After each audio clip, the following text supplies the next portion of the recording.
Hello, this is Stefan Keller of Neaera, and you're listening to Jet with Metal Messiah Radio. Good evening, everybody, and welcome to the Metal Magdalene with Jet here on Metal Messiah Radio. Today we have as our guest Stefan Keller of Neaera. Welcome to the show, Stefan.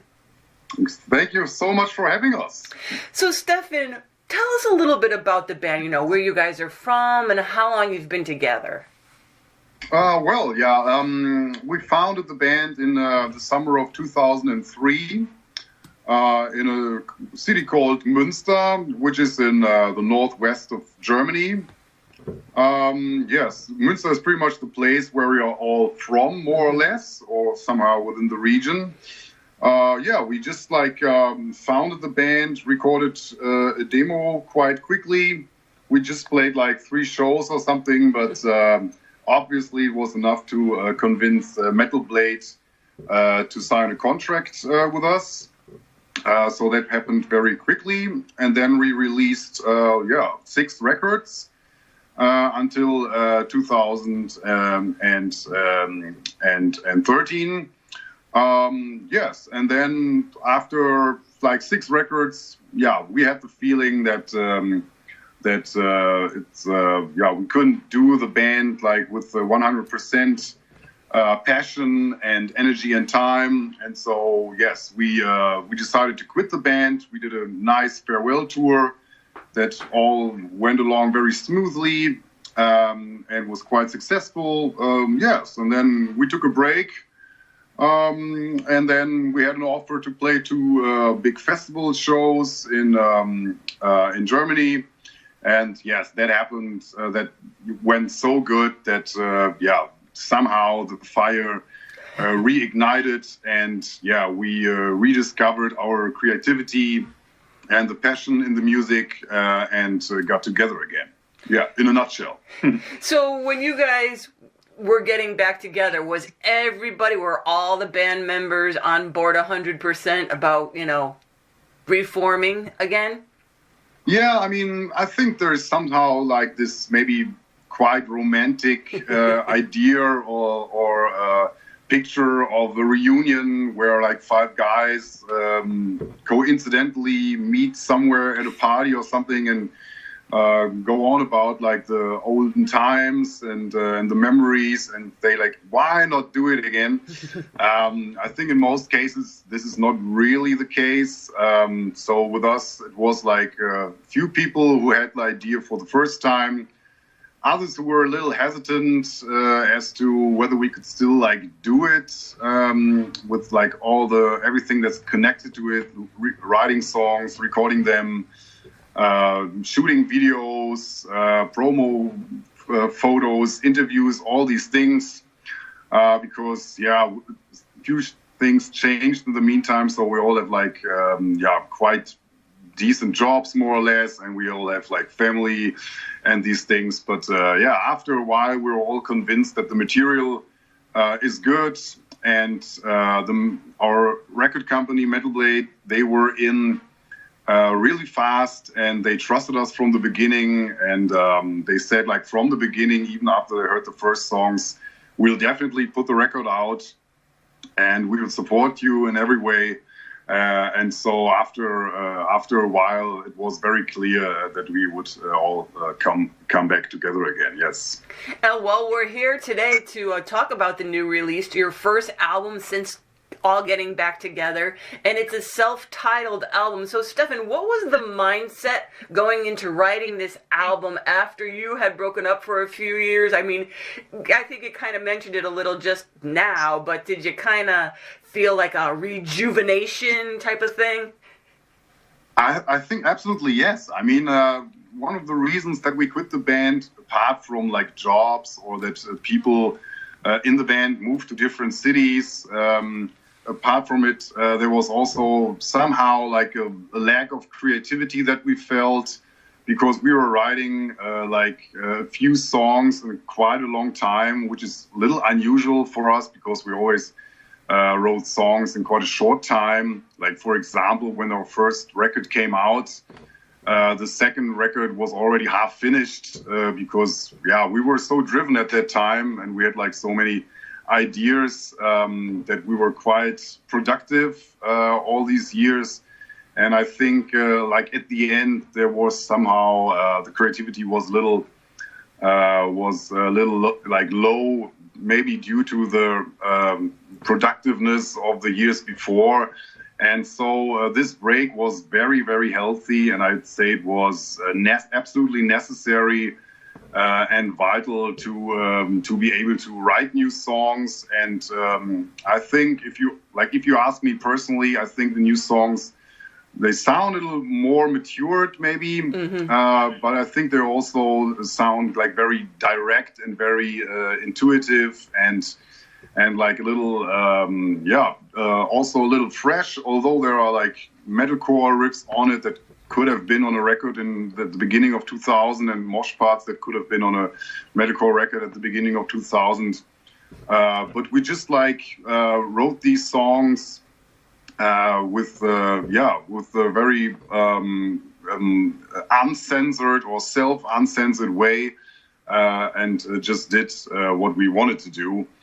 And I think that you can hear that on the record, that this really comes from within. And I think that had to be necessary to take a long break, also in terms of creativity. To be able to get together again and compose these songs. Yes, if you ask me, I think that you can somehow hear this on the record, that somehow the band recaptured or rediscovered something that was not there for some time. Yeah, and I think you're right. It does sound like a more mature album from you guys, but you guys are more mature now too, you know. So it's That's true. I think at least. So yeah. Stefan, so why did you guys decide to self-title this album? I have to say that this idea of putting out a self-titled record was absolutely new. There was no record before that we seriously discussed this, or not even anyone brought it up or something like this. So we were always thinking, how could we title the record? We're looking for a good title. And this was the first time that someone had the idea, why not just self-title it? And not everyone was convinced at the beginning. But after a while, we thought about like a cover concept or layout, and we thought about why not put this woman of Neaera from Greek mythology on the layout, and our version or our vision of her as a person, and so this whole idea became a little more complete, and this is why we thought it was a good idea. But also, since this record combines all the typical trademarks of the band, maybe in a little more matured way, we thought why not present the essence of the band by means of our very own band name. Yeah. So you had mentioned a little bit about the cover. So tell us a little bit about the cover art and the artist, Stefan.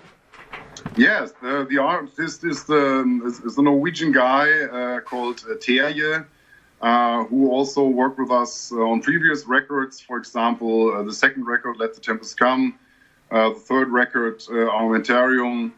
Yes, also the fourth, Omnicide, and also the fifth, Forging the Eclipse. So he was already, he's the long companion of the band in terms of visual art, and he's a very nice guy, and he's very compassionate, and he's very into it, and he's also has a very personal relation to his work, and this is why he worked extra hours and put a lot of time and energy into it, and that is something that makes him very special and very unique. But also the layouts that he did are all layouts that we still like.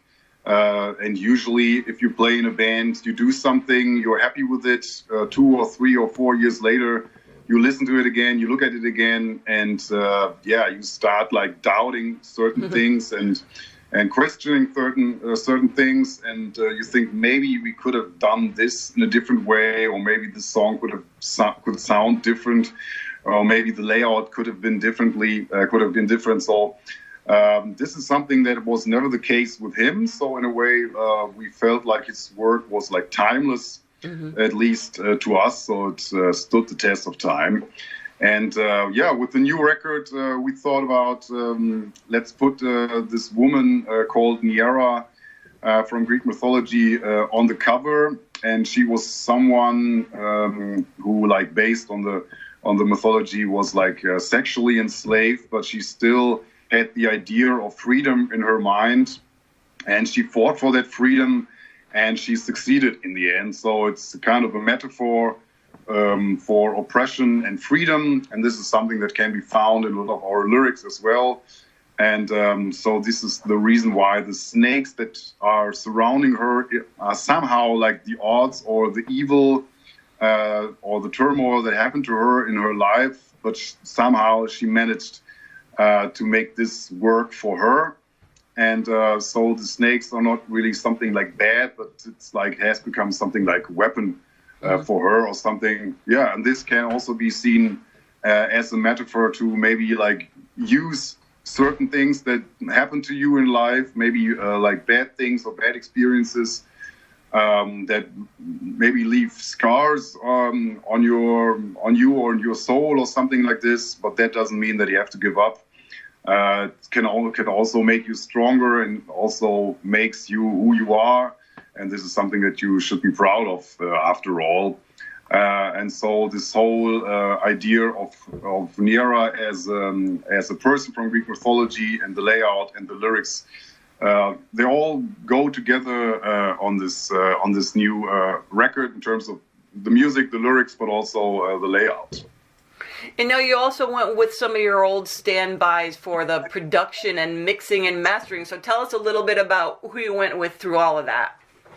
Yeah, so this time the record was produced by someone new. This guy is called Tristan Hachtmeister, and he's an old friend of the band because he played with the band live a lot of times. He replaced me when I was like busy with like university stuff and examinations and these things. And whenever there was a tour going on and I couldn't make it, he jumped in, and so he became a very close friend of the band. And he produced this whole record, and he made a pre-production like with programmed drums and all these things, and that was very helpful because that helped me writing the lyrics and putting the lyrics on the different songs. That was something that was like very special because the amount of time and energy that he put into this record is definitely something very, very special. And then we asked also another old friend of ours, Jakob Hansen from Denmark, to mix and master the record. He also already did Let the Tempest Come in Armentarium, and we're also still happy with the work that he did there. So he was also a good choice, and our record company, made up like a contact or connection with him and asked him, and he also liked the idea of doing like this comeback album. And yes, I think again he did a real good job, maybe even better than he did on the records before. Now, as far as subject matters in the lyrics, do you leave it all up to your singer, or do you all kind of pitch in with ideas? Actually, our singer is not really writing the lyrics. That's mainly my job, and it's also the job of our bass player. Most of the lyrics have been written by me, also like on the new record. And there are like always like different approaches. There are mainly like two approaches. On the one hand, we focus on subjects that concern the world state at the moment.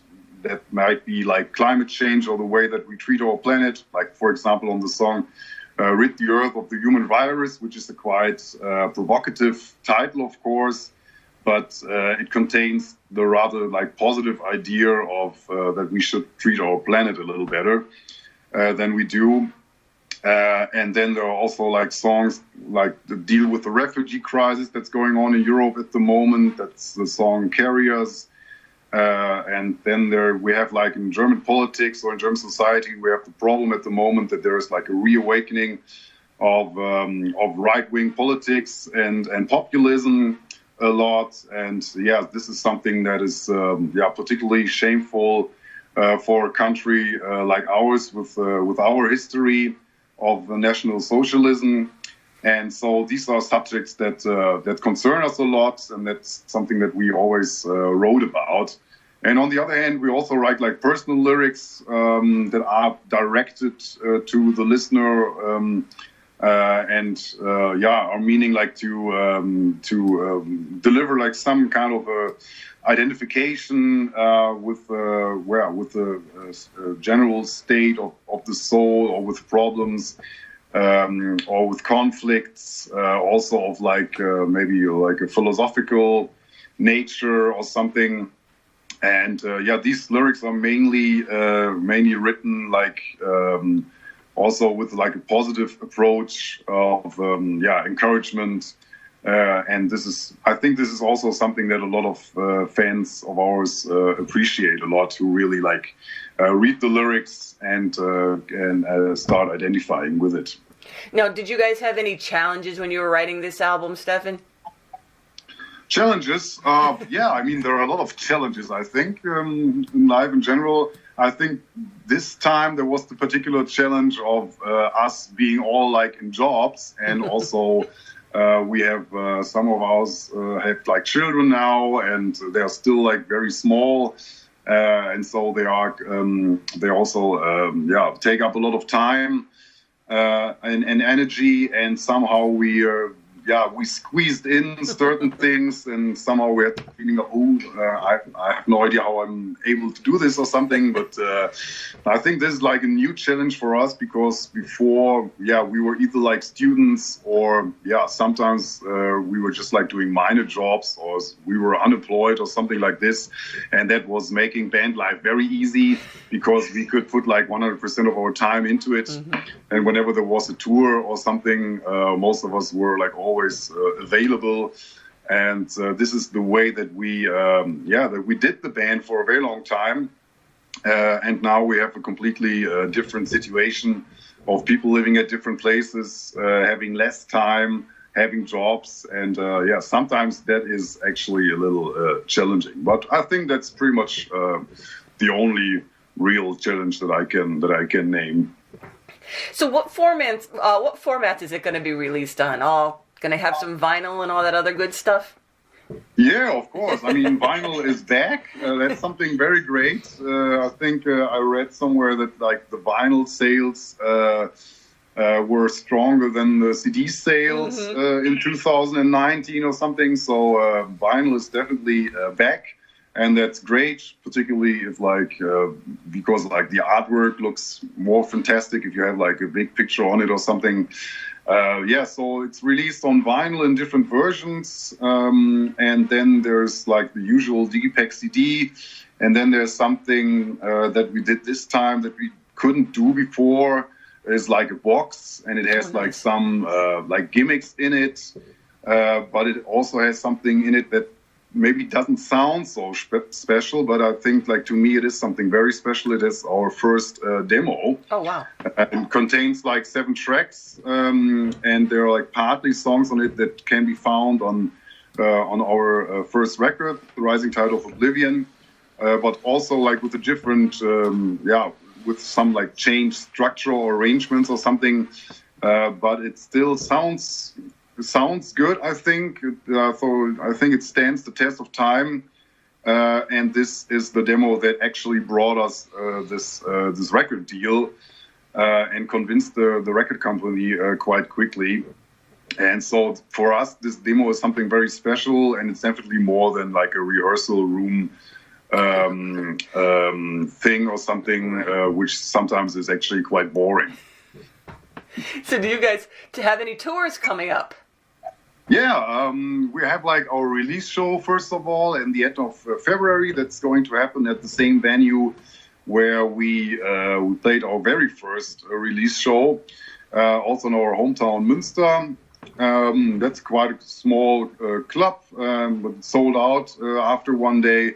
So that's something. So that's great. And then we're playing like 5 Impericon Festival shows with our label mates and friends of As I Dying, and also the label mates of Whitechapel are there. I haven't ever met them personally, but I like their last record a lot, so I'm hoping to get in touch with them a little bit. And after that we fly into Spain and play Resurrection Fest, and then we come back to Germany and play like the 2 biggest festivals in Germany, the Summer Breeze Festival in the south of Germany, and the Wacken Festival with Slipknot in the north of Germany. And so these are all like very cool shows actually. So obviously that's the advantage of a band doing their comeback. Then they have like quite good offers, and we could like choose from a lot of options. And so it's not like too much. Like I think in our career we mainly played like 50 or 60 shows per year. So this year we're all playing 9 shows, so it's not that much. But yeah, I think it fits well to our current lifestyles and living situations, and the festivals. These Impericon festivals are quite big, and the summer festivals are quite big. So there are a lot of people that have the chance to see us, and that's something very cool. And if people want to learn more about the band, what are the best websites they can go to do for that, Stefan?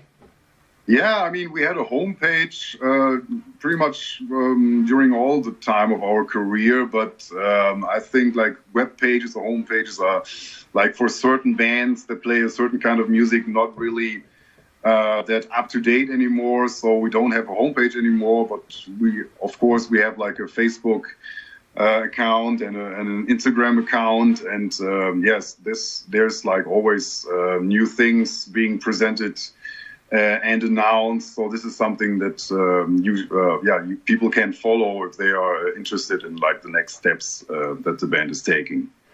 Well, there you have it. Neaera have a new self-titled album coming out February 28th on Metal Blade Records, and you can check them out on their websites to see what shows they're going to be playing, links to hear music, where to pick up music, and all that. And Stefan, thank you for coming on and taking the time to tell us about your band and the new album, and all the best to you. Thank you so much for having us. It was a very pleasant interview with you. Thank you.